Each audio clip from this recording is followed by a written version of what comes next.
what's happening. Can you imagine 77 days of hunting and finally getting a shot? Dang. That's some intestinal fortitude. What's happening? It's Monday morning. Welcome to another week and another episode of the Stickbow Chronicles, brought to you by Blackwidow Bows. I'm Rob Patudo. Yeah, and we've got Harlod Fahrenbrook this week. Yeah, he's been on a couple times, but I got to tell you, that guy's got a lot of stories, done a lot of stuff, and we would have never known who he was had it not been for podcasts. So pretty cool. Yep. Not a Harlod this week. Before we get started, I wanted to shout out to a couple folks. I got to say, John Spazzano, pretty awesome. I appreciate it. He's a monthly donor to the show. I never did look for donors. That's what the t-shirts were all about. John reached out, maybe a year ago and asked about donating, and so every month. So thank you a bunch, John. Appreciate it. Yeah, stuff like that keeps the show going. Also, the demographics of this show are like 99% male. So I saw a post the other day on Instagram by Trad Lassie from up in Wisconsin. Hey, thanks for listening and good luck this fall. Hey, one more thing before I hit the sponsors and get on out of here. I want to mention magazines. So if you're old as me, you remember Bowhunter magazine. I grew up reading that, and it inspires you. There was great articles, great authors, but I watched the magazine change over time, and when Dwight Shue was the editor, I would write to him and say, hey, what's that all about? And one particular story, I remember it was on the cover. It said, four-wheelers make bow hunting easier and more productive. So I reached out to Dwight, and he explained that, we're owned by a media company, and Dwight was a great guy. He was a fantastic writer. I think probably even better human being. He explained to me, I don't have total say. So, enter Traditional Bowhunter magazine today. It's still a privately owned magazine that's run by passionate people about bow hunting, traditional bow hunting.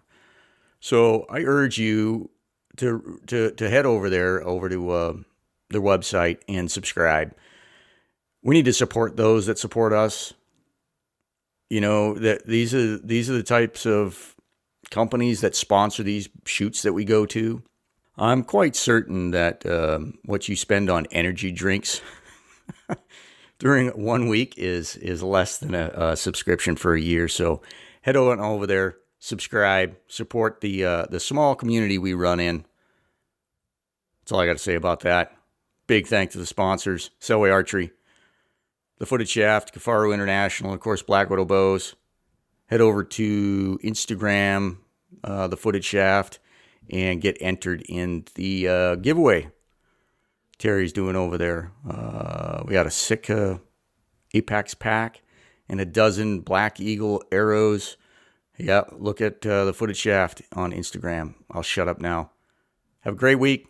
Keep shooting. Hunting season's getting close. Roger out. Hey, how's it going, Harlod? It's going good. How about you? Not too bad. It's it's crunch time. It's hot. It's like 98 degrees today, and somewhere out there's a bull's wall, hitting. I'm getting ready. Yeah, if I was find a wallow at this time of year with this kind of heat, then there might be an arm wrestling match between me and the bull, because who would be in there first. But so Harlod, you've been on a few times, and you've got enough stories to be on a few more times. So I really appreciate you taking the time out. What do you got going on these days? Not a problem. I enjoy it.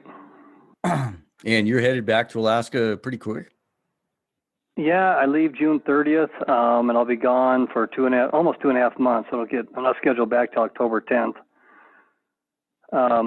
Jonah we've always just done sheep and grizzly bear in the fall, and sheep season, we were done by the 26th, 27th of August, which gave, us time to get back down here lower 48 and hunt elk in the rut and that kind of stuff. But now that Jonah's burned all his preference points and not hunting down here as often as he could. And he's realized, and now he has a family of he has 3 kids now.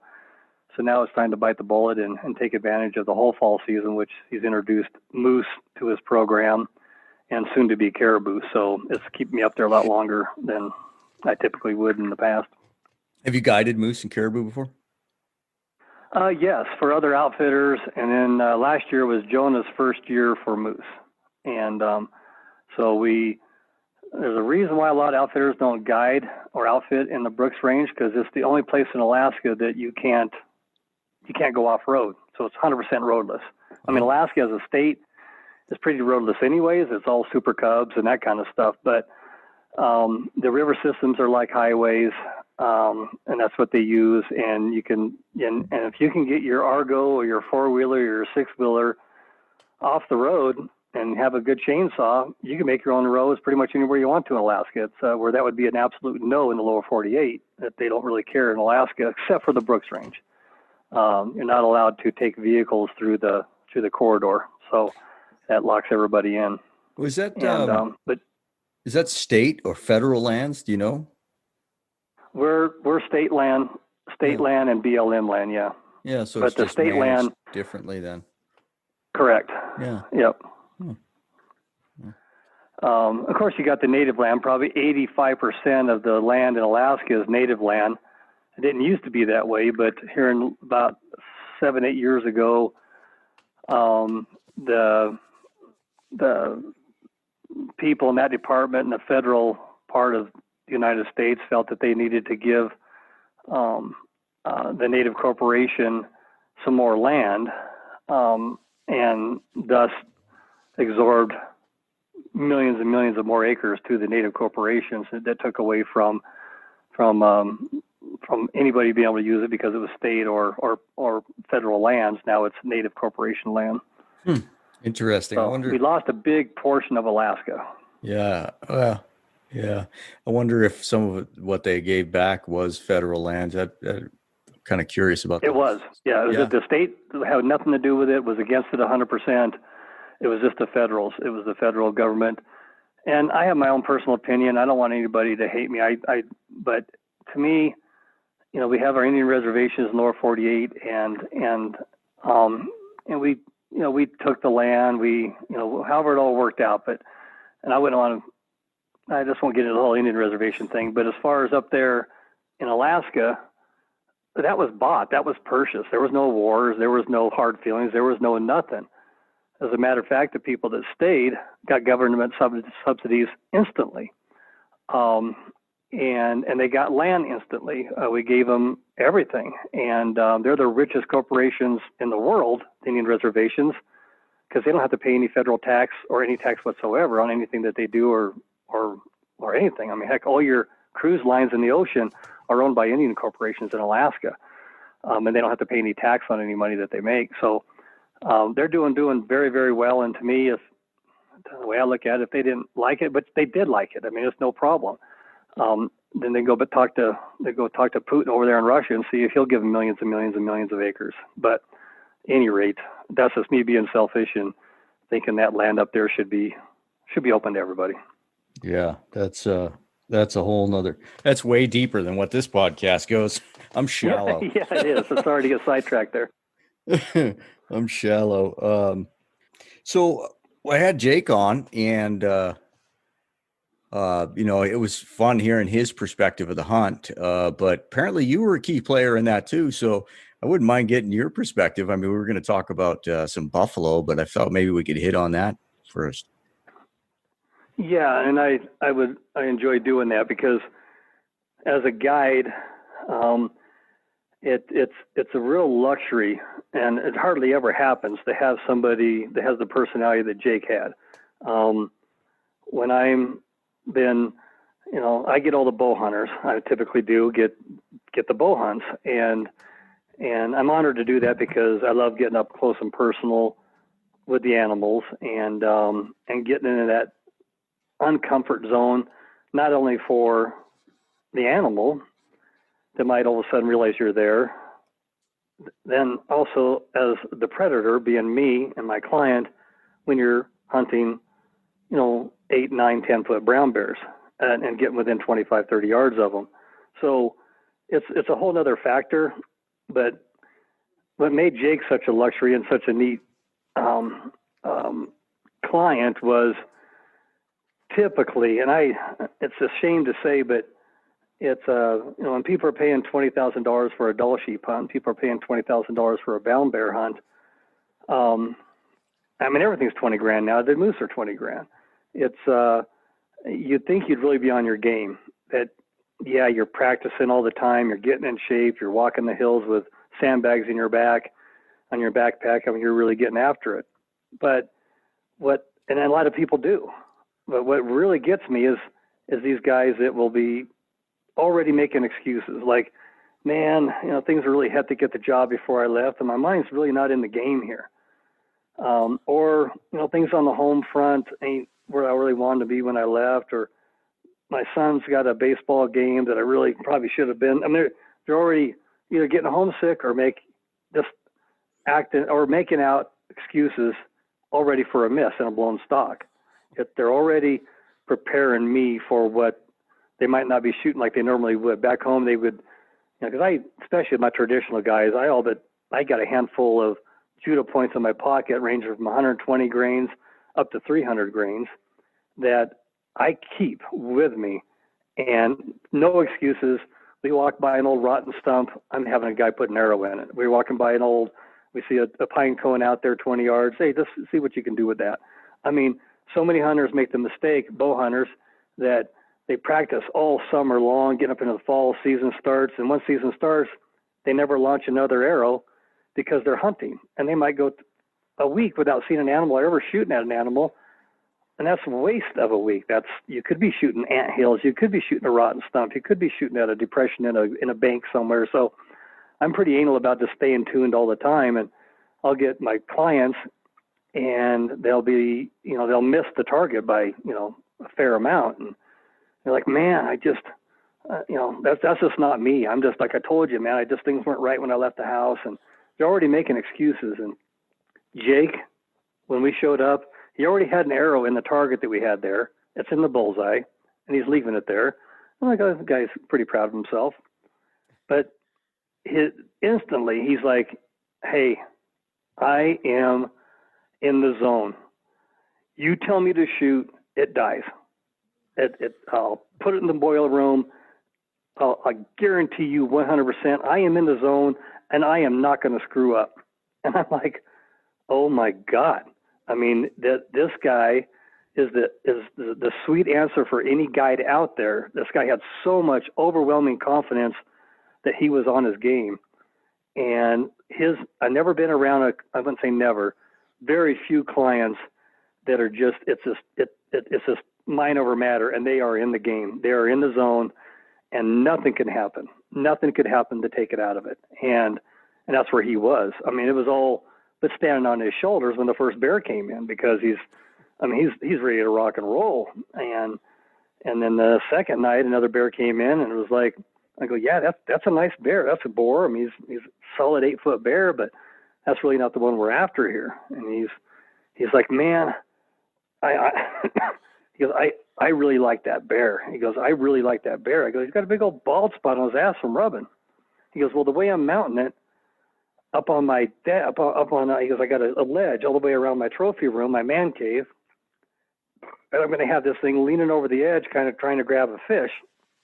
So his ass is going to be to the wall. I can make that bear work.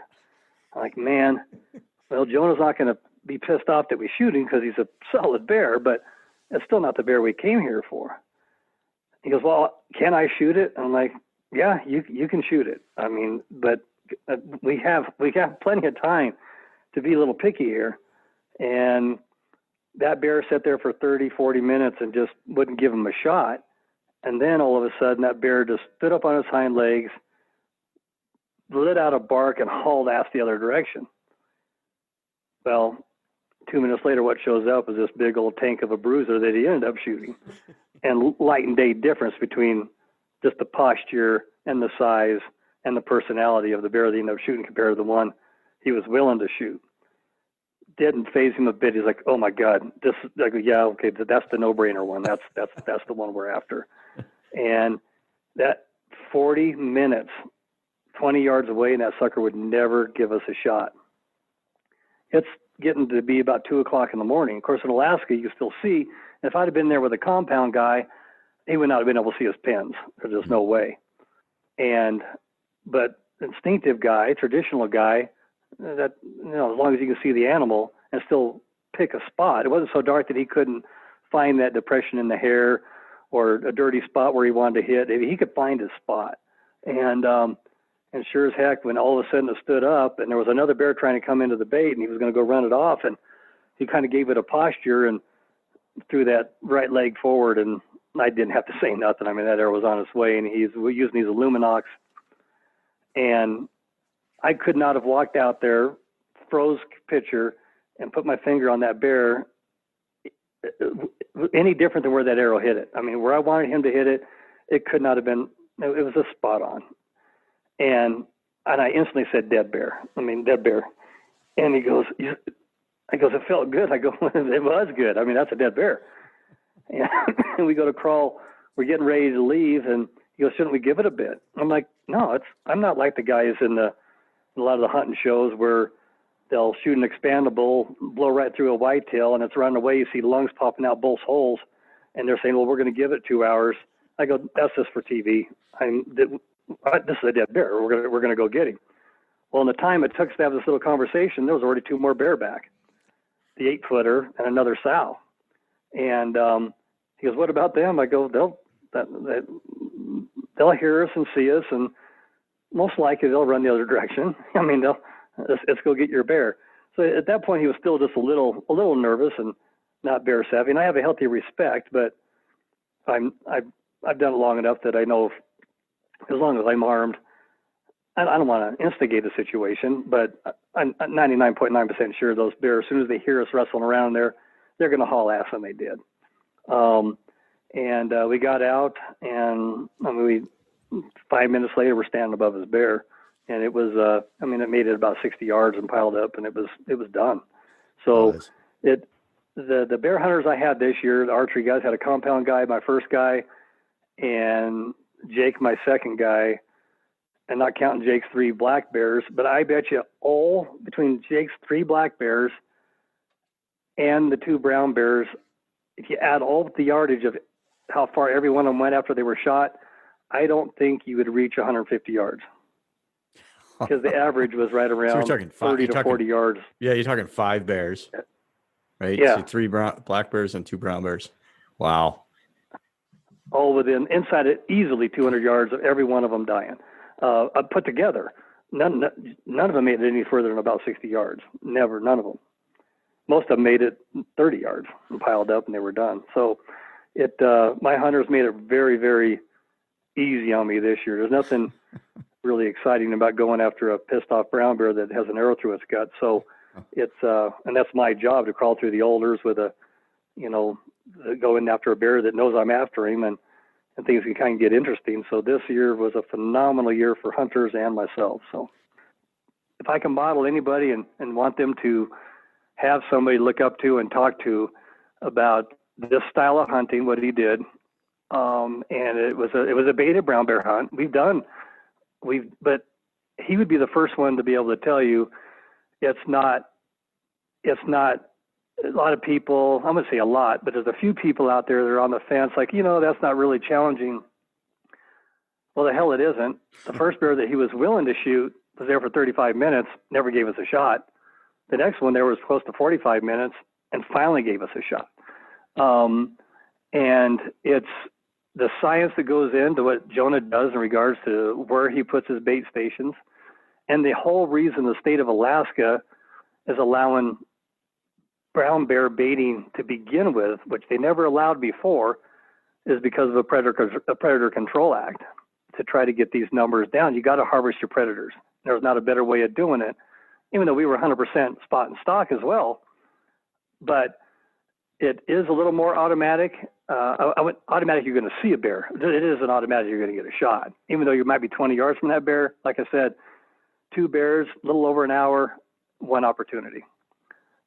So if that's any kind of an example, I think that's a really good one. And you can't set up bear basis anywhere. You've got to be able to pick the pass, which Jonah flies thousands of hours to find the bear pass going from the mountains out to the coast to try to match that salmon run. They got areas they mark that he can recognize. The guy's uncanny, his ability to kind of figure where these things are going to go. And there's a real science to it. And we really feel we're doing our part because of the Predator Control Act. We trust our biologists to say, hey, we want to harvest a couple thousand bears out of here because otherwise we're shutting down the moose unit. We've already shut down 2 because the survival rate between the cow and calf is 0. We've got to get these bears under control. And we're helping with that. So that's another thing. Yeah, that's the frustrating thing for me. And excuse me, not that you know what I've been talking about the last few days, but this discussion has been cultivated over the last few days with people who, turn their nose up at baiting purely from elitist or, okay, so it's worth having this discussion. Is bear baiting a viable hunting technique and method? When the management aspect is never brought into the discussion, to me, that's a huge disservice because, like you said, it is targeting predators to reduce the numbers. And some of these people that I've been talking to, they're all for the department going out and aerial gunning wolves, right? Because they need to reduce the predators so that the caribou herds can rebound. Yet, the same they'll have a problem with baiting as a method. Well, then my question to them is: are you okay with not baiting but having the department helicopter shoot brown bears? It's a viable management tool, and when management is not brought into discussion, then it all goes out the window for me. Mm-hmm. Well, and I don't mind touching on this at all. I mean, this is a side note for the people you're talking to that don't like bear baiting because of whatever, even though you can sit there and tell them, and this ain't emotion, and this isn't money, which we all know if you go into a courtroom with emotion and money, it kicks the shit out of science any day of the week. Fortunately, we don't have to do that at this point. We lost our bear season in Colorado because emotion way outweighed the science, and they're paying the price now. More bears are killed now by state patrol, by county trappers, by law enforcement when they're coming into neighborhoods and they don't feel they should be there. More bears are killed now than the bear season. So they didn't accomplish a damn thing in regards to eliminating, but now it seems to be okay. As long as you're law enforcement, you can go out and kill them, throw them in a burrow ditch and not do anything with them, where a hunter will be putting it down. And bears make awesome table fare. They make an awesome trophy. They make an awesome rug. So here the animals are wholly going to waste, but still have to be managed. But hunters just ain't doing it. Somehow that's okay. It's not okay with me. It's not okay with you and anybody else out there, unless you're from the Republic of Boulder. But the big thing I have with this whole bear baiting thing that people seem to be against it is like, I'm doing my part to help the biologists do their job. And maybe it's not. Maybe some people say, you know what? It's not for me. Well, that's awesome. It's not for you, so don't do it. Don't be like the people out there saying, well, you better wear a mask. Well, I'm just as passionate that the masks don't do a damn thing as you are that the masks are doing something. So, but I'm not going to tell you to wear one. I'm not going to tell you you're going to have to take that off. If you don't want to, don't do it. It's a choice. So my choice is to help the biologists of the United States manage their herds to the point that I'm not going to hurt it if they only allow 10 deer tags when I hunt deer. Man, I'd have a lot better draw odds if they just kind of open it up or at least double it. Well, the reason why they're not is because that's what they feel can be sustained and still have this good hunt, keep the animals managed for that unit. So I'm trusting them to make sure I don't make a mistake. Yeah, that's what my license, that's what my money, when I buy a license, goes to pay their salary to put restriction on me. And that's what I want them to do. That's what I'm paying them to do. I'm paying them to do their job. And so to have people out there saying, well, I think it's unethical to bait brown bear. Well, then don't do it, but don't criticize the people that are helping out the biologists. And by helping out the biologists is the reason why Alaska was able to reopen a half dozen moose units, because it worked. Well, in Idaho, we have several zones. When the wolves came in, all of a sudden they had to suppress the lions and the bears more because to make room for the wolves, right? So in many units, they made units 2 bear units, and they lowered the non-resident tags down to like $40 a piece, which is crazy. And then they took the restriction off on bringing the meat out of the woods, and they lengthened the seasons.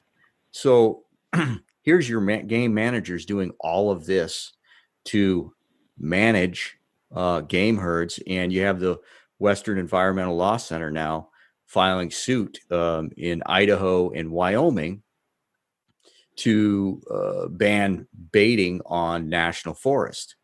Well, again, here is a great example of game managers with the possibility of having a tool in their toolbox taken away. And so it's very frustrating then to, I don't mind having the conversation, but when people just shut down and it's all about elitism and it's not about management, well, then I have a problem. Mm-hmm. Well, my example to like the people that think it's for law enforcement to take care of it. The biologists to be up there poisoning them. You should pay government trappers to go up there and kill them, and not let the hunters go up there and do it. Which, God, if you can make money on a resource, turn that handicap into a resource, and that resource brings money into the state. The hunters are happy. The bears are getting controlled. The moose and the caribou sure are happy. It's a win-win-win for everybody. And I think a good example is over here in Rocky Mountain National Park, in Estes Park of Colorado. Everybody, this worldly known. You come to Estes Park, you can see elk bugling walking down Main Street and that kind of stuff. Well, things got out of control. Just got out of control. And the biologists were worried that so many elk are congregating and staying year-round in that area. For one, it's a hazard for people driving in their vehicles. 2, the elk were starting to get more aggressive. And 3, if a plague went through, it'd wipe out the whole herd in that area of the state. So they're like, man, we got to bring these numbers down. Well, they were like, well, they're like tame. They're like city elk. They're not afraid of people. So why would you have a hunting season? And we're like, you know what? Why would we pay you to go shoot them? Why can't we have disabled veterans? Why can't we have just disabled people? Why can't we have the youth go out there and do this? Yeah, it's easier, but those situations and that kind of handicap require easier. There's no question our youth is into this day and age of an instant gratification. And if you can get that into their bloodstream, their first elk, their first good experience, their first, this awesomeness, where they come back and telling their buddies at school what they did, and hey, got to come over to my house. We're having elk steak tonight. That is a trickle effect that is enormous and so essential for sustaining wildlife and sustaining hunting. Well, bottom line is those guys that don't want to have the baited brown bear or baited hunts of any kind are the same people that are saying, well, why can't you go out there and let hunters kill the elk in Estes Park? Well, same thing. People are saying, no, we don't think that's very cool. It's too easy. Let the government people go out there and let us pay, have them and pay them to do it. Yeah. So if it's not your cup of tea, it's not your cup of tea, but don't try to, if you're not a biologist and you don't have the ammunition and you haven't done the field studies for months and years on end, and you don't have the data of the harvest rates of how the winter range, you go out there and they do the aerials and they count the cow-calf ratios and things like that, and they come back and say, man, we're just not getting any rejuvenation. We're not getting any new moose in the area because they're all being killed as soon as they're dropped. And now eventually, once a moose gets a certain age, she doesn't go in the heat anymore. So now she's non-fertile. I mean, so you end up crashing the unit. So when you do this and you manage it, because I was guiding 3 years ago for Jonah, and the biologists were there. They were doing their study. And we didn't even need their information, but when there's a certain period when you're baiting that all of a sudden the bears ain't hitting the bait. I mean, they've been hitting like crazy. You got trail cameras of bears coming in like crazy. Then they disappear. Well, like clockwork, we know exactly why. It's because the cow moose are starting to drop their calves. And by habit, these bears through generations and generations and generations know where the calving grounds are of these moose. When we're flying in, there's not a moose out there that we've witnessed with our own eyes, circled and seeing, black bear and brown bear, watching, stressing out a cow moose that's trying to drop a calf, seeing a cow moose running as fast as they can from a brown bear with a calf half in her and half out of her. And out of the 3 years ago, the documentation we made, there was like over 30 cow moose that all ended up being dry moose and lost every single calf to a bear. Every single one. It was 100%. Then we saw the biologists on the beach. Hey, what you guys doing out here? We didn't know they were biologists. They were, hunting. We thought they might be hunters setting up not too far from us, a couple miles downstream. And they were biologists. And they came up with the same data we did. There wasn't one calf that dropped in that 50-mile area that survived more than about 5 minutes. Thus, they extended the Predator Control Act another year. I have to wonder when I have these conversations, or when I think about where we're at today with game management, and how successful. I mean, how successful the last 50, 80 years have been, across the United States. You look at turkey numbers in areas that, never had turkeys, or whitetail. I mean, when I grew up, I didn't see a whitetail. There just weren't all whitetails. And I grew up back east. Moose in the state of Idaho, they were a big, a big newcomer to the landscape, so to speak. So you had all of this increase in game populations across the United States under the umbrella of the North American model of conservation. So what's wrong with it today? I mean, why do people attack it today? If you love wildlife, then look at what sportsmen have helped create over the last 60, 70 years. It leaves me scratching my head. It does. And I think a lot of it is because the biologists that, I wouldn't say with the old school, back when they used to do the field research and they used to do those kind of things, they were a valuable source. And some of them might not have been hunters. They were just out there to do a job. They were neutral. They weren't one side or the other. They were just biologists. And I'm not saying like biologists are all nerdy or this, that, and the other, but it didn't mean because they were the biologists and working for the Division of Wildlife in whatever state they were in, that they were automatically hunters, because I know quite a few of them that weren't. They were just given the data. And, look at Nebraska, look at Kansas, look at all these places that now have elk. That's all wildlife management. It's all hunters paying for that. And the biggest problem we're having now, difference from before, is everything's done on a computer. They're making phone calls saying, hey, were you successful? Okay, how many animals did you see? How many hunters did you see? Based on that information alone, and a lot of hunters, they don't answer their surveys correctly. They want to be a little chesty about it. Yeah, I got one, or no, I didn't see any, because they think if they tell them they don't see any, then there'll be less tags. It'll be still easy to draw, because they'll still be able to draw, but everybody else out there that do the surveys make those people think there's no elk there because nobody saw anything, and they can just keep on going back. You got to give the right information to help what little bit of source is out there. And I think what's happening right now is we're outnumbered 100 to 1 of the people that have never in their life even been camping, much less ever seen a deer or an elk in real life in person in the first place. And when we lost our bear season in Colorado, They had, Boulder. I mean, and the people trying to stop our bear season. And Colorado went overboard. I mean, we lost our baiting. We lost spring bear completely, 100%. I mean, we can't even go fair chase. We can't do nothing. They dropped the whole thing. So, but they had their bulletin boards with 2 cub bears up in a tree, and then the caption underneath is that now these are 2 orphan bears because a hunter killed their mother. Well, that's a pretty strong message. Well, we had bulletin board material as well. For one, it's illegal for a hunter to shoot a sow with cubs. I mean, it's illegal. I mean, you can't do it. But the general public was never made aware of that. We get a hold of the Division of Wildlife, like, well, we got to kind of play neutral here. We can't take sides. Take sides. It's not taking sides. It's information. Put it out there. And they never would do it.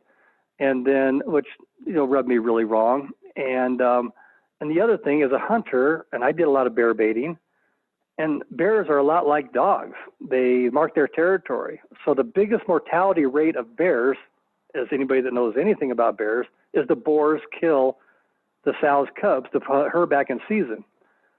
So the biggest mortality rate of cubs is the boars kill them. Well, the sow knows that too. She knows to keep her cubs away from boars. So when she would come into a bait and she'd smell around and stuff, and she'd be like, if there was a boar in the area, she'd take her cubs and herself and get the hell out of there. As a hunter, and you saw a sow and a cub coming into your bait, you'd be like, you weren't too enthused, because if she was there, that probably meant there wasn't a real mature boar around, otherwise she wouldn't be there. So it helped the survival of the rejuvenation of the bear, and the people that thought they were doing something good for the bear, all they were doing is going out there and fixing something that wasn't broken. And now it's okay to do a fall season. Well, if the cubs are any more than a year old, the first year they'll den with their mother. The second year, she kicks them out on their own. Well, that second year, she could have a couple of embryos in her. They're entered. You can't tell if it's a boar or a sow at 200 yards when you're rifle hunting with a deer or elk season, and you shoot this bear. So now you kill them 3 in 1 shot. If there was any season they should have shut down, it should have been the fall one. But at any rate, there was a science behind baiting, and that was never exposed as well. Yeah. Was that 92 that Colorado lost their season? 92, yes. Yeah, because we fought that in Idaho. Same thing in 1992, the Bear Initiative. And we were able to prevail. But I believe it was hound hunting and baiting. But, that's been a long time ago. Can't remember. Yeah, Colorado, I checked that. I think it was 96. I checked. That was 96 in Idaho. As we're talking, I'm looking here too. And I got 98 here. Oh, yeah. Maybe it was 98. Hell, neither one of us know. I think they ran them both the same year, though. It was a while back. In fact, I'm sitting there. I'm in a video of the last bear you could shoot over bait. And I'm sitting there with my longbow over a very, very nice bear, probably one of the bigger ones I shot in Colorado. And I'm explaining my participation in trying to continue the spring bear season in Colorado, and what was going to happen, the results of it. And God, I don't think I'm 25, 26 years old, in this video. And, but I'm talking about the whole thing way back when, and we just watched it here a couple of weeks ago. But that was the last bear you could legally shoot, or last year you could legally shoot bear in the spring in the state of Colorado. Yeah, that's a shame. And that was my point in the discussion, was every year, all across, especially in the western states, every year, game managers lose ground in being able to manage, Washington, California, Colorado, Oregon, you name the states, managing wolves. Look how hard it is for states to manage wolves. So for it to come, this kind of a mentality to come from within is pretty damn destructive. Yeah, they don't even know. The reason why Colorado lost our bear season is because of other hunters. Yeah. Oh, yeah. Yeah. They would I'm just a deer hunter. I'm just an elk hunter. But I don't think we need to have. I've never hardly ever seen any bear. But they don't realize bear are like 99% nocturnal. Same as mountain lion. The people want to shut down the mountain lion season. It's like, unless you're chasing with hounds, unless you're baiting, are extremely likely. I can't tell how many people, and I have a pretty good network of people that are hard-ass hunters, spend as much time in the field as anybody, and you can ask them how many mountain lion they've seen in real life, just out there scouting, out there hunting deer and elk. How many of them have seen a mountain lion in that situation? Ones that are out there. Yeah. Hardly none. It is a real luxury to be able to see one, but they're there. Then if you go ahead and use the means as far as hounds, or you're going out there at 2 o'clock in the morning, 3 o'clock in the morning, looking for tracks and fresh snow, you'll blow your mind how many mountain lion are out there. But bottom line is, they say, well, we didn't need, our bear hunters in Colorado we were voting for. It's like, well, we never see them anyways. Well, that's probably because you're hunting within the hours you're supposed to. Yeah. So then we lost our hunting season because of bear hunters. No different than it sounds like you kind of been struggling this week with some guys thinking baiting's bad. I mean, they're hunters. I'm assuming they're hunters. Yeah. And they just need to look at the big picture, that there probably wouldn't be as many deer and elk out there if we weren't taking care of our predators. Yeah. Yeah. Well, it's like, and the proof of that is Idaho introducing wolves. Well, it's like reaching into the plumber's toolbox and taking out his pipe wrenches and saying, right, you got to still plumb, but you can't have wrenches. I think that's a pretty damn good analogy, actually. It is. That's a perfect analogy. It is the perfect one. And the other one is, problem is we're just outnumbered 100 to 1 to people that have never even seen wildlife in their life, but they're cute. Why would you ever want to shoot one? Yeah. Yeah, that's a whole nother. And Colorado will be the first state to lose its deer and elk season. I mean, we're the only state in the United States that's illegal to trap. We lost that 30 years ago. We're the only state in the United States that has bear, doesn't have a spring bear season. Really? We're just slowly but surely, not slowly, we're progressing that direction all along. And they're going to introduce wolves here. There's nothing we're going to be able to do to prevent that. And I know the reason why they're doing it. If you have wolves, you don't need hunters. Well, and that is true. I mean, that was a very well publicized toast that some of the driving people in Idaho for the wolf, I forget the names and all the organizations and stuff, but that was they toasted when they released them there in the Frank Church was that'll be the end of hunting. That'll be the end of need for sport hunting. But what concerns me really with Colorado and the wolf situation is the impact.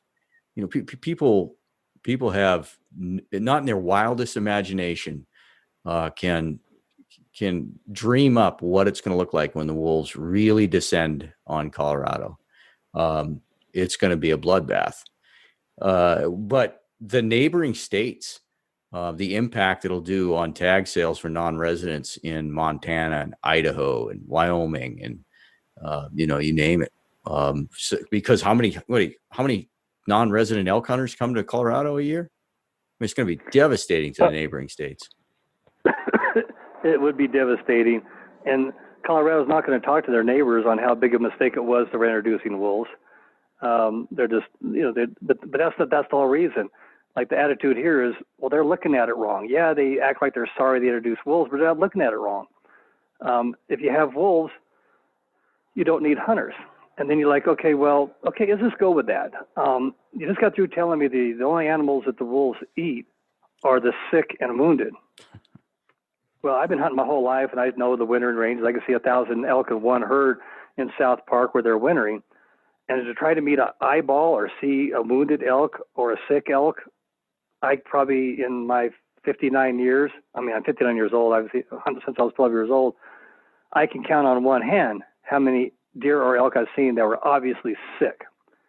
So do you think those 5 or 6 elk could sustain numerous packs of wolves if that's the only thing they're eating is the sick and wounded? No, we all know it's bullshit. But a lot of people think that that's the only ones the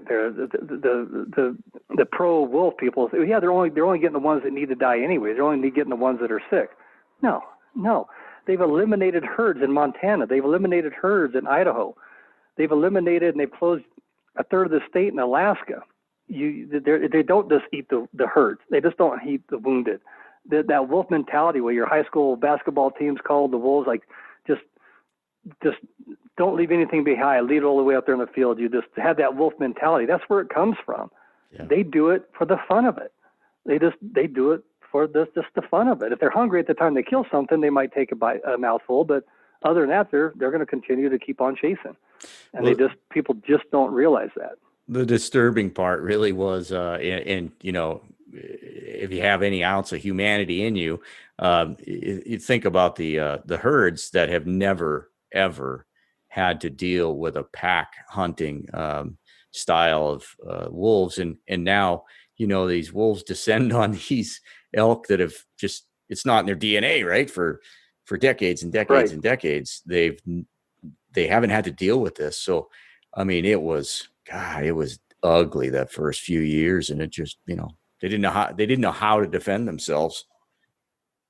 No, it's, well, the problem is we're just outnumbered by the people that just will never hunt in their lives, will never even go camping, will never even be on a trail in the mountains to ever even see a deer or an elk. If deer and elk numbers are decreasing with me and you and any other hunter out there, we're going to be the first one. We're not going to have to read it in the paper. We're not going to have to see it on social media. We will know because we experienced it ourselves.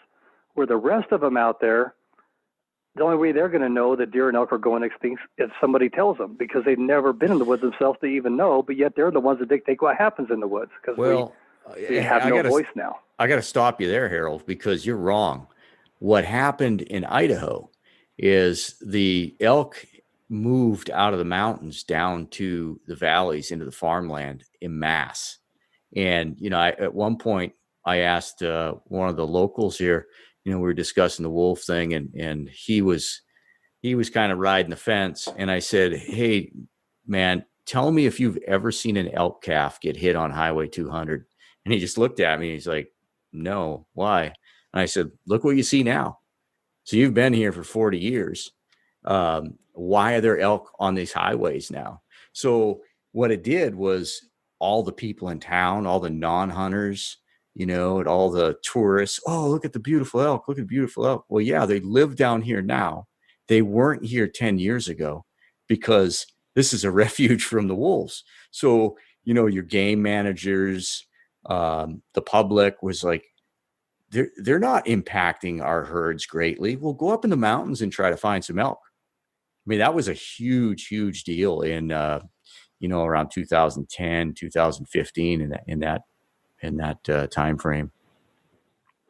Yeah, like you said, what backs up that is just the elk. They didn't know where to go, what to do with themselves. It's not built into their DNA to know how to defend themselves against wolf, even if there is one. But at least they would know if they smelt them to flee. They at least would know that instinct. I mean, if they smell a hunter, they know what to do. It's built right in their DNA. They smell a bear. It's built in their DNA. When you introduce wolves that they've never even had any idea what their speed was, their tactics, how they hunt in packs, and how they coordinate hunts, man, it was a bloodbath. It was absolutely a 100% bloodbath in your state, Montana. It was embarrassing how bad it was and how big a mistake that was. Yeah. But again, I got talking about wolves again. I swear every podcast I'm not going to do that. Let's get back to talking about Jake's Bears. Yeah. Well, I think we're about done with Jake's Bears in regards to just mostly just his attitude towards being in the zone and being a real compliment to himself and the people around him. That kind of personality rubs off on other people, and we need more of it, because he's a really good hunter, and he's a confident hunter and shooter. So my hat's off to him. I hope I experience more people. Well, actually, I get to experience him next year. He's already booked the doll sheep hunt with Jonah, and I'll be guiding him next year. So cool. I'm very much looking forward to that hunt. That's awesome. So all that said, we're going to talk about your buffalo hunt. What the plan was. Yeah, I'll try to wind that up kind of quick. We kind of got sidetracked here. And that's what happened last couple podcasts. It's kind of get sidetracked trying to defend our passion and the outdoors, and then we get sidetracked. But I guess this how I'd like to try to start this is I've since a child, the idea of killing a bison with my bow is the ultimate with a stick bow. It's the ultimate. I mean, it reminds me of cowboys and Indians and how they used to be harvested. It was the description of how I hunted with a stick bow and childhood dreams. So I put in for every single state that had buffalo hunts. If I had drawn Arizona, it would have cost me $5,000 as a non-resident to have drawn that tag. But I still put in every year. And I think I had 23 points when I drew my tag, but I didn't draw from the draw. What I did is they have the super raffle, and if you bought $100 worth of raffle tickets, you got a sixth one for free. So they were $20 a tag, or they were $25 a tag, and I got a fifth one for free. Well, I put desert sheep, desert sheep, desert sheep, desert sheep, and then one buffalo. Well, I get a phone call from Arizona. I totally lost track when they're having their draw and they're pulling the names out of the hat, the people that just bought raffle tickets. So I get a message on my phone saying, hey, this is so-and-so I'm the president of the Desert Sheep Foundation, volunteering my dime down here for the draw for the super raffle, and you obviously bought some raffle tickets. Please give me a call back. So I get this message, and I'm standing there like a tripod. I'm like, oh my God, I got a year to hunt a desert sheep. And it was kind of like a low blow when he's like, well, you got the buffalo tag. How many raffle tickets did you buy? I only bought one. But don't ever introduce yourself as a president of the Desert Sheep Foundation with somebody that bought raffle tickets, because I mean, this shouldn't be a downer, but it's kind of a downer. I thought I had a year to hunt a desert sheep with my bow. And so it was just kind of comical. It was just, he laughed, I laughed, and I was on cloud nine for getting this thing. And what's nice about having that, it cost me $25 or $20, whatever it ended up being. It comes with the tag. So it saved me $5,000. And I think it was the first or second year that Arizona, talk about our government, the Kaibab, where they were at, which is Grand Canyon National Park, where the buffalo were hanging out at, they had a fall season and a spring season, and a certain amount of tags for each season. I think it was like 30 tags each season. So every year they would kill almost 100%, but the buffalo had no idea where the park boundaries were, because there was like a 8-9 month space in between hunting seasons, and they were outside the park. Well, then some government officials got involved and was able to prove that the buffalo weren't native to Grand Canyon National Park. So what happened there is they wanted to eliminate the herd. They could prove they've been 900 years plus, but they had to be able to prove they were there 1,000 years. So they were going to eliminate the herd.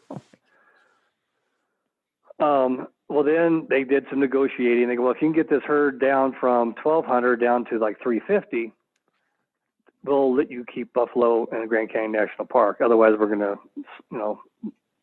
take drastic measures here. So with that, the Division of Wildlife said, oh man, we got to hunt them more. So they were hunting them year round. So after you hunt an animal year round that are park conducive, it doesn't take long to educate them where they're safe and where they're not safe. So those buffalo realized they just stick their nose over that boundary line, it was going to get shot. So now they went from killing quite a few buffalo because of the way they had the season structured before, that diminished quite a bit because now they're hunting them year round and educating the buffalo.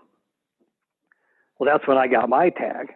So I'm walking around with my recurve, and everybody else has got, their rifles. And it's a big deal there when somebody draws a big a buffalo tag. It takes 30 years to typically draw in the max point pool anyways. So when a family member draws, friends, family, everybody come out of the woodwork to help them on their hunt. I mean, it's a big deal. This guy's been putting it for 30 years. So everybody comes out to help him. and they just all stand on that pretty much. They're traveling that border of the park. Again, noise of their vehicles and things like that educate the buffalo where the park boundary is. And believe me, the personality of buffalo in the park compared to the personality of a buffalo out of the park is night and day. It's no different than if you were sneaking up on a 5-6-year-old mule deer and you're 10 yards from him, but he's in his bed and all you can see is his rack. You have no shot.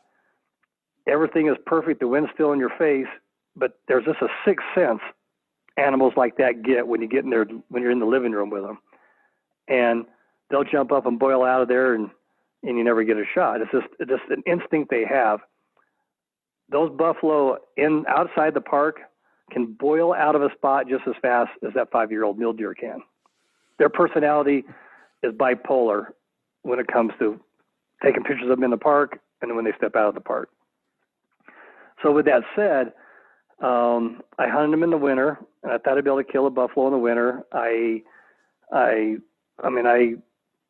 think it was 40 plus miles. I went in there with a snow machine, spent 3 weeks in there, met a really great guy named Russ Jacoby, who's an outfitter in there, to let me stay in his trailer that he kind of kept up over there in the winter. And I found the one and only buffalo that came out of the park. In the snow, got a pictures of him. In fact, it's called the Hunter's Path magazine, the book. It's a hardback book that they wrote a story about my buffalo hunt in. And it shows me the picture that I took of a buffalo outside the park in the snow. I mean, the snow was 5-6 feet deep. Wow. I get back in there and I find this buffalo. I see him over there, and I've got my snowshoes, and I got my snowshoes off, and I'm putting them down in front of me and using them to kind of crawl on so I don't fall through. And here's this buffalo coming, and he's 30 yards from me, and I hear him snorting and stuff. The wind's all perfect, and I'm like, what's he doing over there? And I see snow flying up in the air. Well, he's digging to get food. That's what I'm thinking. Well, what he ended up was making himself a bed. So once he laid down in it, all I could see was the top of his hump. Wow. I laid there for 3 hours in 5-6 feet of snow, and it was the southern side. I mean, so when the sun started, it was warm, but then when the sun come down, it put a crust on top of that snow instantly. So I couldn't even, it was going to make a ton of noise. So I'm doing all I could to sneak out of there. He's 30 yards from me. He's in range. And I'm just putting my snowshoe up on the snow, putting my forearm on it, and it would crunch through, and I would just see that hump just get real stiff. And I'm taking 5 minutes between every 2 inches. It wasn't good enough. He boiled out there and never saw him again. Wow. Well, I shot my buffalo that I got on the 77th day of my hunt. That was 6 different trips to Arizona from where I live in Colorado. It was 13 hours from my doorstep to where I was hunting in the Kaibab. And so 77th day, I shot this thing in July, and Russ Jacoby, what I was doing is I was walking the whole park boundary. I think it's about 14 miles, and trying to figure out how these buffalo are getting out of the park. And meanwhile, I'm getting my picture taken by all these trail cameras of where they're pulling them out of the park with salt. They're really susceptible to salt, just like cattle. And they're trying to get them out of the park to shoot them. So he goes, man, you could do me a big favor. You change, SD cards. You got a camera with you. You got first right of refusal if you see where buffalo are moving. And the only reason I got a buffalo is because the Division of Wildlife kind of screwed up. Every 2 weeks there was a new season. So the last day of somebody's season for 2 weeks was the opening day the following day of somebody else's 2 weeks. There never was somebody in the field. Never a break. The year that I had it, there was a 2-year break. They kind of messed up. So the only people that could legally hunt was me, who got the raffle tag, which is no different than a governor tag. I could hunt a whole year, and the guy who got the governor's tag. So me and him were the only people in the field for those 2 weeks. So that was enough of a break where those buffalo were like just sticking their nose out, and it wasn't getting shot. They weren't hearing the traffic, and they started coming out of the park. Well, there was this one camera that I checked, this salt, and it showed a buffalo coming out of the park like 3 days in a row around 1 o'clock in the morning. And I'm like, and that was the only activity period. I'm like, God dang, I only got 2 more days to hunt. I got to head back up to Alaska, July 29th. So I was supposed to head up, and this was like the 26th. Just do or die. And I won't tell you what was going through my head about 1 o'clock in the morning, but I was going to, something needed to happen.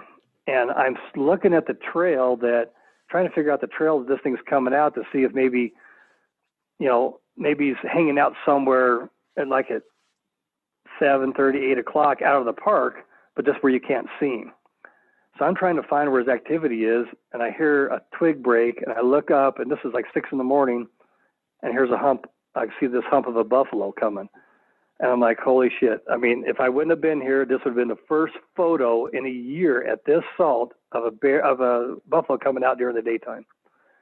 And here I am. So, there is a God. I mean, it's going to happen. Well, I scurry back because I know where he's going to go. He's going to go to the salt. I haul ass back, and I'm hiding behind this big, huge ponderosa pine. Most awesome forest. As a child, hunting these things in the aspen, the ponderosa pine was just a childhood dream. It was how I visioned it. Mountains. I mean, it was just awesome. Well, here he comes, and he's walking down this trail. I'd done my homework there. I saw that's where he was kind of moving. I mean, it's not dirt. It's all pine needles and stuff, but I could tell this is what he's doing. As soon as he got to where I was on my hands and knees kind of looking at the trail, he smelt that and took off like a bat out of hell. I'm like, you've got to be kidding me. But what he did is he circled around the salt, and came back, and he came a whole different way, but he did come back to the salt. Well, I'm only 20 yards from the salt, but he's facing me. And I thought for sure he could hear my heartbeat. I mean, I'm a real seasoned hunter. I've killed some really nice animals and a fair amount of them in my lifetime so far.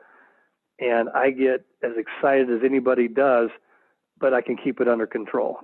And I'm not a person that's going to ruin arrows shooting at a target, but you wouldn't want to be standing 20 yards from me and I was shooting at you. And I'm thinking, God, I mean, I had time because he was there for 15 minutes facing me. So my knees quit wobbling. My heart quit beating, racing so fast. I mean, gave me time to kind of relax a little bit. Now I just need to get the job done. Well, I'm thinking, man, the thermals are starting to change. I mean, I could feel it in the air. And every day that I was there, right around 10 o'clock, right around 7:30, 8 o'clock, those thermals will start changing. I'm like, man, he's going to win me. And when he does, he's going to turn, and for a millionth of a second, whatever it might be, he's going to be broadside. I'm going to be able to get an arrow in him. I felt that wind hit. He rose his head up like just that 5-year-old mule deer would have in the same situation, went to whirl and turn, and I stepped behind that tree, and the arrow was on its way, and he caught my movement and stopped, and I blew right through him, right behind the shoulder. I mean, blew through him. Oh. And I was shooting my 70-pound recurve that I've shot my whole life. I shot it for 30 years. It's a Palmer recurve, and I blew the dust off of it to go hunt this buffalo because I had a real bad, serious accident that I just couldn't pull it back no more. I was down to 58-pound bow. But at any rate, he runs another 20 yards, so now he's like 40 yards away. He's quartering away, and I put another one into him and bury the fletching, perfect. And then he runs another 20 yards. He's standing there, and I'm going to get my money's worth. This is the 77th day, and I don't know if I'm going to hit him, but I'm going to go ahead and throw one out there, and I hit him again. I mean, it was just everything.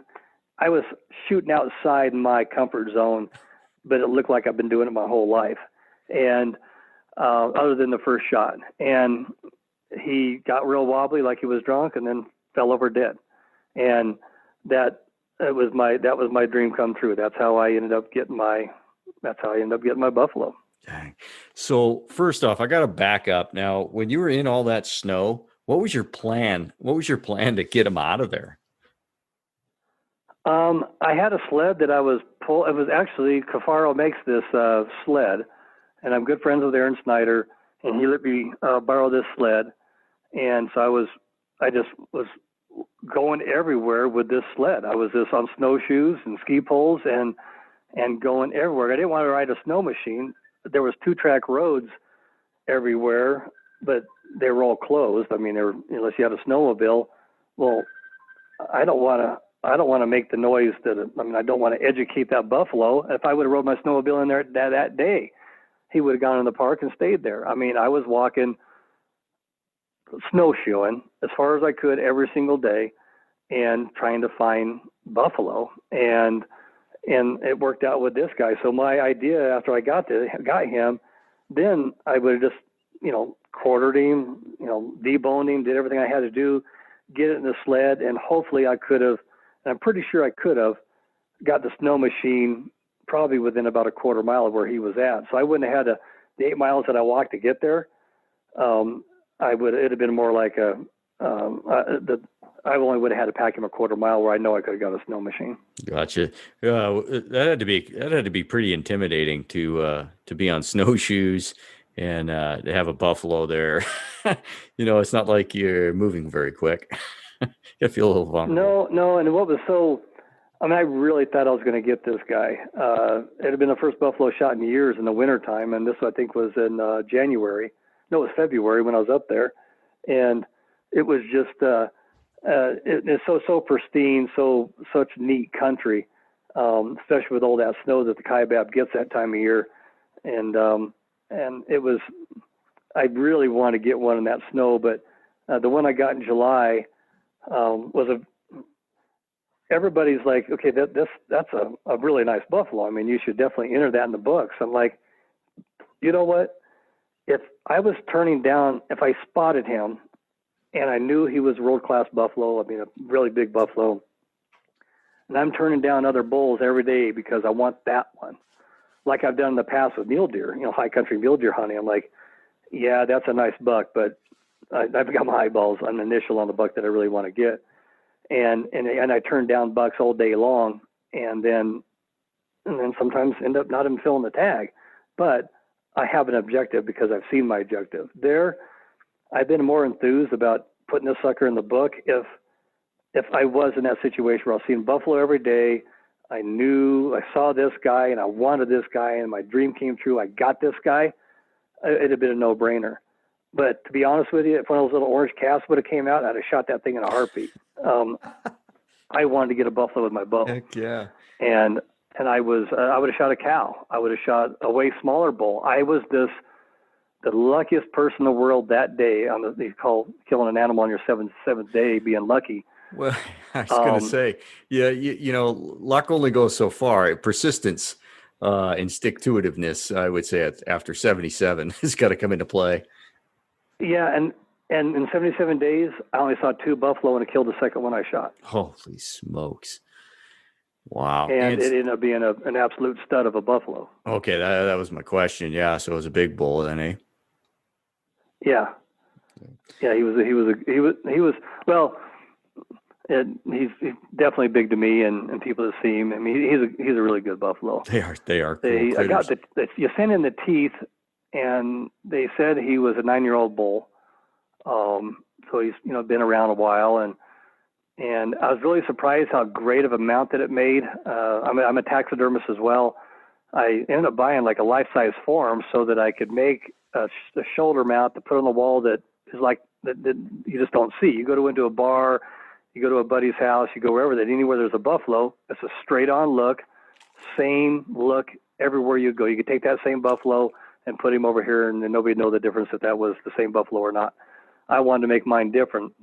Buffalo have the same pantaloons that goats have that have good hair on them. Mm-hmm. And buffalo have the same thing, and they got that big, huge hump on their back that's never displayed in shoulder mounts. So I made my own wall pedestal. I had to pay a lot more money because I had to buy a life-size form to do it. But it's a unique mount. There's not another. I guarantee there's not another mount like it for buffalo. So would you do, take it from the flank forward?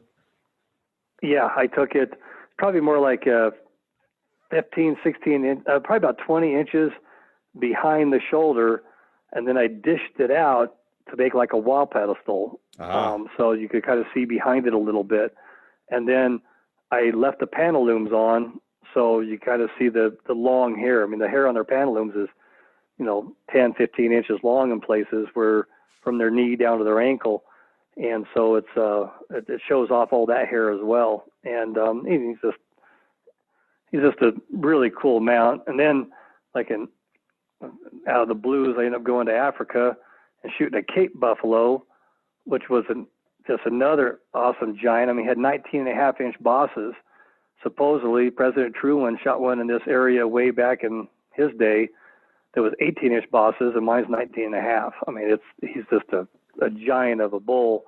Shot him with my recurve as well. Same bow. And there's only 3 buffalo that I know of in the world, and that's a Cape buffalo, American buffalo, and a water buffalo. And I never thought of having a grand slam of buffalo, but now that I'm 2/3 the way there, I'm looking for a really good deal to hopefully go water buffalo hunting in Argentina or whatever, and see if I can get all 3 species. But yeah, I've got the 2 specimens I have right now are spectacular specimens. They're really good buffalo. So your bow was a 70-pound. Was it a Palmer? Palmer recurve, yeah. Yeah. And what was your arrows? I was shooting. Well, I shot my buffalo, and I had a 725 grain arrow. And when I went to Africa, and everything you read about the whole rib cage and everything of those Cape buffalo, and then this being the nastiest beast on the planet, I felt I needed a lot more. And so an archery shop that I've spent some time with, and everybody working there I consider my best friend, the Clums, and they set me up with an arrow that ultimately ended up weighing 925 grains. And it was, I mean, it was the cheapest arrow made, but I could buy, I think they were GTs, and you could buy a straw that come in different thicknesses that every 2 inches would equal either 6 grains or 3 grains, 6 grains, or 9 grains. I remember those, yeah. And that's how I was able to, without changing my spline, that's how I was able to get the weight of the arrow to 920 grains. So it was, and then I shot their 300 grain cutthroat broadhead with another brass insert up front, 100 grains. So I was shooting 400 grains up front. Now my arrow was only flying about 145 feet per second, which is really good for somebody who doesn't shoot that good, because I could run alongside of it and just point it where it needed to go, just keep kind of just pushing it. But you wouldn't want to be standing behind it. I mean, it blew all the way through that Cape buffalo. And I got fortunate. I went in between ribs going in, and it smacked the rib coming out the other side. It never made it out. So blowing through is what I mean. It hit the other side and then bounced back towards me, but it made it to the other side. And that Cape buffalo went 80 yards and piled up dead, and it blew their mind. I mean, the guys shooting them with these big cannons, it's a rodeo. And I tried to explain to them, and then they finally realized it with bow hunting on how animals die of hemorrhage versus shock, because they never go into shock. And Cape buffalo, you see them on the Discovery Channel, and there'll be a pack of lions on them, a pride of lions on them, or the 8 or 9 lions on them. And that buffalo will say, "Hey, bring me another one." "Yeah, you want to jump on? Keep on going." Their will to live and fight is like no other beast on the planet.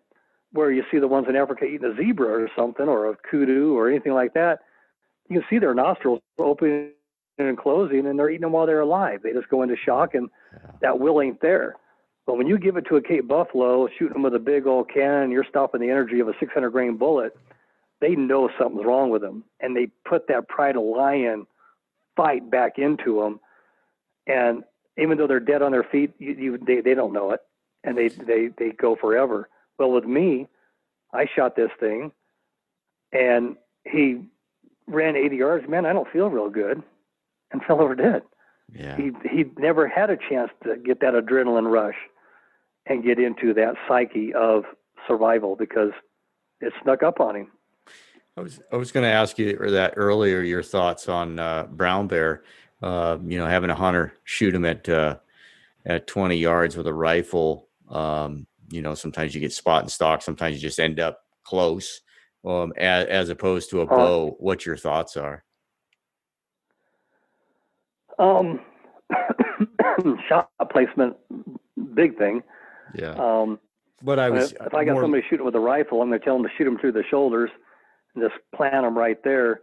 The big thing about brown bears, when you're within 20 yards of them, especially spot and stock, it gets to be a point where it's not a fleet thing. In Alaska, unlike Montana, grizzly bear is built into their DNA that they're not the top of the food chain. And when they smell a hunter, they're gone. A brown bear is the most incredible predator I've ever hunted, or species that I've ever hunted in my life, to where you can have them on trail camera coming into a bait. This is when they're doing it. This is the bear we want to get. And that bear will come in happy-go-lucky. You'll see him. And then all of a sudden he'll stop. And you're like, shit, everything's good. The wind's in our favor. We've done our homework. And this is the common wind. And it's the common wind. What the hell's going on? And he just had a sixth sense, no different than me or you being in a crowd of people. And for no reason, we look over our shoulder because we have a feeling someone's staring at us. And sure shit, you see somebody in the crowd that you might have gone to high school with. Yeah, I thought that was you. I mean, they have that. I don't know how many bears, brown bear, will be coming in, stop, not like it, and you'll never see that bear again. Yeah. You'll never see him again. I was leaning more towards when you started talking about the Cape buffalo and delivering energy with a bullet, that massive pounding, and then they're on for the fight. Okay, I know. Yeah, that's where I was going with the brown bear. I mean, they're just, when you hit them with a rifle, they're spinning and growling and they're ready for a fight. Yeah. But you hit them with an arrow and it's like, what was that? And then run off and tip over in 40 yards. Amazing. You said exactly what I would have said.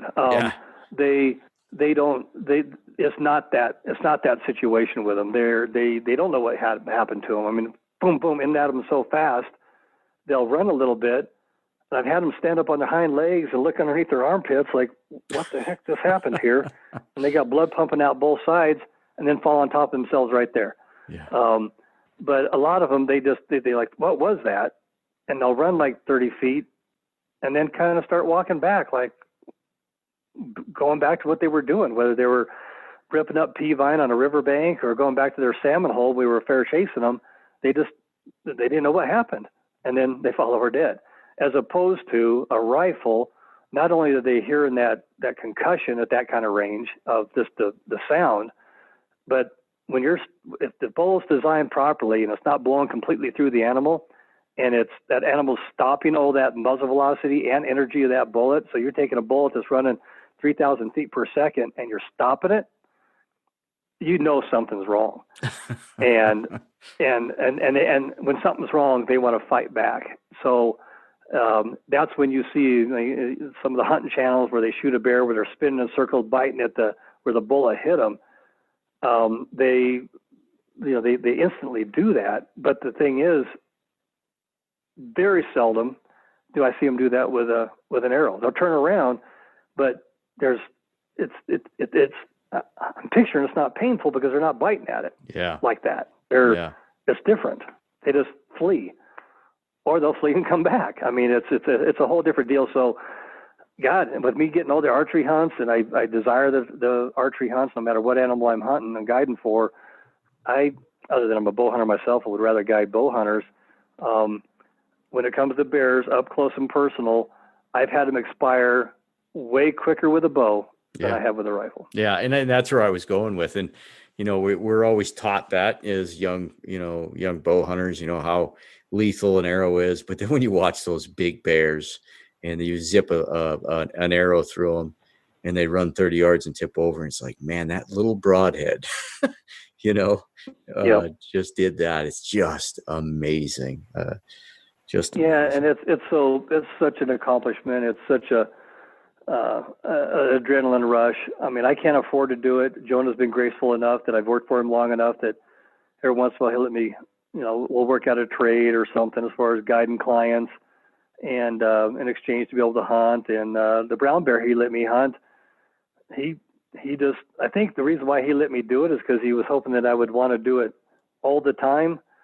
And I can't stand brown bear guiding. I mean, sitting there 15, 16, 17 hours a day on these baited stuff is not my cup of tea. I'm a sheep guide. I love putting on miles. I love, some elbow room. And so he thought he could kind of get into my pocket a little bit or get into my soul. Like, man, if I let Harold shoot this brown bear, go brown bear hunting, he's gonna want to do this forever. And I didn't want to do it forever, but I've ended up doing it forever anyway. So he did win the more I think about it. So. Oh, he sounds like he runs a great outfit. Jake was really complimentary of his family, actually. They're all a class act. His boys are real boys. His wife is just she's a great cook. She's a great supporter of her husband and her boys. And so mom and wife, Jonah's got it.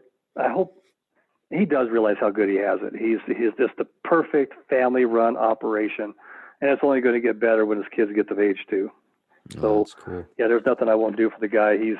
You Google sheep hunts in Alaska, he's the very first person that pulls up. How long? And that's because we do it right. You probably said, but how long you been working for him? 12 years. I mean, wow. It was just me and him in the beginning, and then slowly but surely, as he started getting a little bigger and whatnot, then we hired another guide, and then another guide, and I think we're up to 6 guides now. And now he's doing moose. I'm going to see some new faces this year, he told me, but he makes our job. I hope he's not ever going to listen to your podcast, but he makes our job a lot easier than outfits I've worked for in the past. I mean, we know there's a sheep, a legal ram, anywhere and everywhere that he drops us off in that plane, because he puts in hundreds and hundreds, rubbing thousands of hours 2 weeks before season even starts, documenting where every single sheep is in our area for our clients. And then once season starts 2 years ago, you can't look for sheep with a plane when season starts. Well, he does all that. I mean, he does before season starts. So, and the kind of pilot he is, landing on ridge tops and gravel bars and things like that. He just makes it. We're spoiled. I mean, I've guided for other outfits that it's a lot different than that, and we're spoiled. As hunters, we're rubbing 100%, and the only reason we're not 100% is because I think 1 or 2 hunters out of the last 12 years, max 2 people, haven't killed their ram, but it wasn't the sheep's fault. So he knows how to do it. How do you get time to hunt Colorado? That's what's pissing me off. Yeah, I mean, my passion was hunting high country mule deer. I've killed 2 bighorn sheep in Colorado with my bow. I've killed everything except for a moose. Can't draw that tag, even though I'm a max point holder. But I love hunting. I love hunting myself, and I give up all that to go guide for this guy. But there's nothing more rewarding than guiding for somebody, guiding a client that is a blue collar guy. And it doesn't have to be a blue collar guy. I don't want to name that out. A good guy and it's always kind of that person that, for Christmas, man, don't give me no presents. Just give me a $20 bill and a Christmas card, because I'm saving to go to Alaska. It finally comes true. And he's done everything he can to get in shape, everything he can. It's his one chance. He gets 2 weeks vacation from his job, and this time he's not spending it with his wife and kids. He is his wife and kids say, "Dad, go get this done," or "Mom, go get this done." And so he's got the support of his family, his friends, and everybody's going to can't wait for him to come back, and he's all in. How do you not bust your balls for that guy? And I always do when I have that kind of personality. And Jonah pleases his clients very well. We don't get no bad apples, and it's just so I live it through them. I mean, it's no different when I can get a guy to fulfill his childhood dream and to be a part of that and be in that picture. And just in that moment is, words can't describe, but that's what's keeping me from doing a lot more hunting myself and hunting for other people, I guess. And I really enjoy doing it. Yeah, just listening to you, I was like, man, that's pretty awesome. If all guides had that mindset, pretty fortunate to draw your number when you get in camp, because you want somebody that wants to work hard, for sure. Well, what I really have done, I know this has been going on quite a while, but what's made me so good at what I do, and in my own hunting and afar is I guide a lot of people, especially for sheep. They're seasoned hunters. The only reason I'm their guide in Alaska is because you legally have to have a guide in Alaska. You can't do it on your own. Because some of the hunters I've done, I've helped them, the adult sheep's what they needed for their Grand Slam. So they've already got 3 other sheep on their belt. They obviously know what the hell they're doing. And so the last thing I'm going to do is try to act like I got a big S on my chest and act like I'm a Superman. I'm going to take this information from this old veteran that every year I learn something. Every year, whether it's a gadget that I didn't know was on the market that'd make my life a hell of a lot easier, or just the things that they do and they've learned from their own experiences. I'm like a sponge. I mean, I'm just, I like to soak it in as much, every story I can, every experience I can, and introduce that into my own world. And then ultimately, the next client I have, he not only gets my experience of 37 years, he gets every single client I've had experience that had something to add to the pot. So, and I love to share. I mean, that's what's made me a better person. And I hope after my hunts, I've made my hunters a better hunter. Yeah. That's kind of my goal. You knocked it out of the park there. I've said 100 times on this podcast, I'm not a great hunter, but I have had the opportunity to hunt with some of the greatest hunters I'll ever know, in person, and the ability to, learn from those guys and their experience. I mean, it's huge. It's instrumental. Yeah. And, if you go into it thinking you're their equal or you're going to show them something, man, no, what are we doing? You tell me, and it's not right. really, I'm not really a follower, by nature, but I'm humbled, when I go in the woods and, when I see these guys looking at something, I'm like, oh man, yeah, I didn't look at it that way. Exactly. And I'd like to give kudos where they deserve. I mean, everybody's got their 10 by 42 Swarovski or Zeiss or whatever's out there, and we're glassing a hillside for doll sheep or grizzly bear or whatever, and we'll both glass an area. It's like, man, did you catch anything? No, nah. And then we'll switch spots. Now he'll glass where I was glassing, I'll glass where he's doing, which is a common practice that I do. And then, and like, hey, dude, you have your spotting scope handy? Yeah, what you got? And he pulls one up. Well, I just got through glassing at that hillside for 45 minutes. I didn't pick it up, and I'm the guide. Yeah. And they get it, but then after spending or the same thing can happen. Like, hey, man, what kind of hunter are you? Look at this shit right here in broad daylight. Oh, I mean, it could happen either way, but you give kudos where they deserve. So there's nothing wrong with giving your hunters attaboys. Like, hey, man, you freaking earned this. You're the one that spotted them. I mean, this is awesome. I mean, so you try to just be encouraging and gratifying where it's deserved, and bust balls where it's needed. Yeah. And it's you make it fun. It's a team. Now going back to the guiding thing, if you approach it as a team effort, and you have fun doing it, your hunter might not be a starter, right? But he might be he's deep on the bench. Everybody's got their strong points, and team effort and just having a good time. Man, just having fun. Yep, exactly. Cool. Well, man, what do you think? Have we carried this all long enough? Oh, man, that was a great buffalo story. Yeah, and if anybody, I'm sure you can still get it. I don't know if it's online or not, but it's called The Hunter's Path. It was 2 years ago, so that would have been when he did that article, I think 2018 is when it came out, and the whole thing's on that buffalo hunt. And I got interviewed by Jake Adams, and he wrote a really good story. A lot of people told me, man, you need to write a book. Man, you need to write about this hunt or that hunt. And I just never was very school smart, and I just not very good at putting stuff on paper. And finally, I had a guy listen to me long enough to put my words on paper, and he did a phenomenal job. And they picked out some really good photos of that Arizona hunt. And that's probably, out of everything on my wall, I'm sitting here looking, I got 34 shoulder mounts on my wall. And I've got, bighorn sheep, I've got goats, I've got everything, Alaska, I've got brown bear, grizzly bear, everything here. But my buffalo I shot in 2016 is my favorite of all. I mean, that was all this stuff was a dream come true, but as far as my childhood dream, reading books, seeing pictures, it was the buffalo that really tricked my trigger and had that accomplishment. I've pat myself on the back a few times with some nice accomplishments, whether it be the birth of my daughter, whether it be building my first home or whatever. But as far as in the hunting world, I really like my buffalo hunt. You said something. You said something right there. Your dream come true.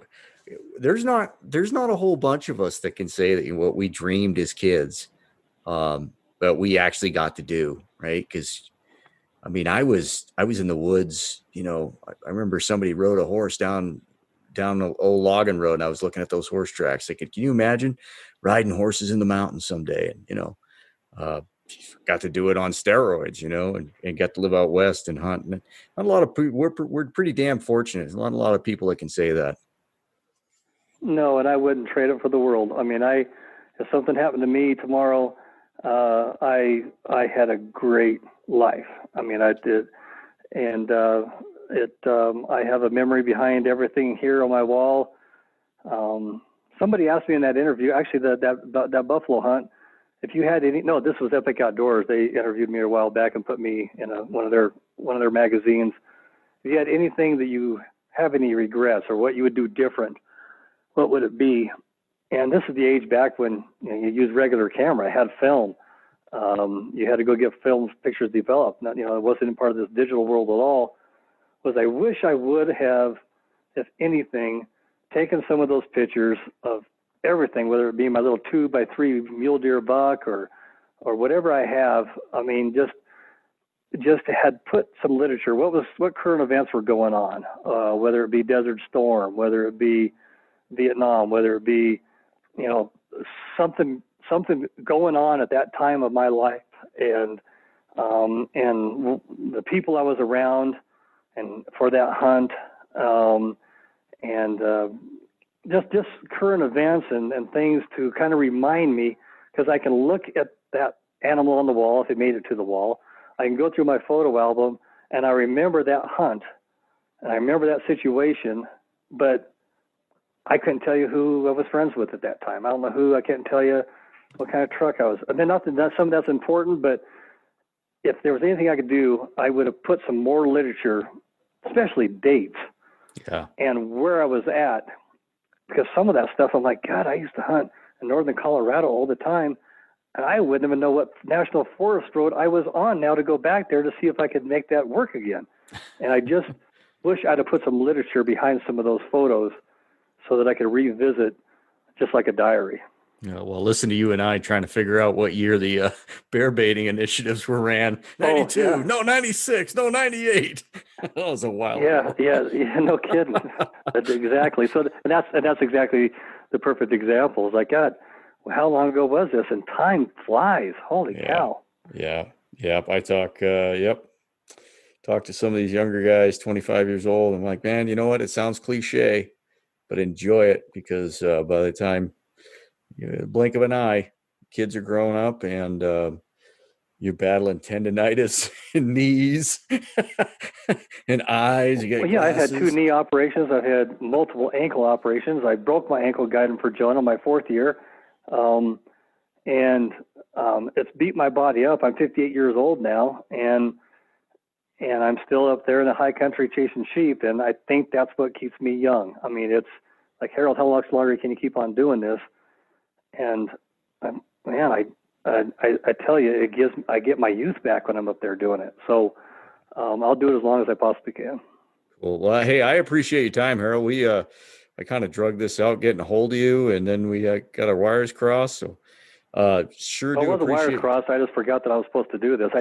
I'm not good at making excuses or lying about stuff, and I could have said, yeah, my dog got treed by a bear, or I could have came up with something a lot better than.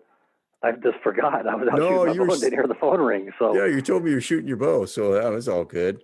I actually sat down last night to do it too when I called you, and I was so tired. I was like, oh my gosh, I'm just going to sleep through this interview. So it worked out good, man. Well, I hope we get to do it again. I hope I have some other good feedback for you about maybe hunting with Jake next year on his Doll sheep hunt, or I get to hunt Doll sheep this year for myself and grizzly bear. So I might have something interesting your listening audience might want to listen to and take it from there. We always like guys with experience.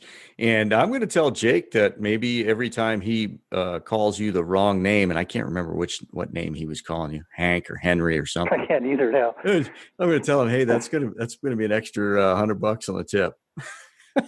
There you go. Yeah, he is and on that note, yeah, he was very gracious. He took care of everybody that was involved, including Jonah's wife, who was doing the cooking for us. He's just that kind of guy. Cool. Appreciate it. You have a great time, and good luck this year. Be safe, and be looking forward to talking to you when you get back. Sounds good. Same to you.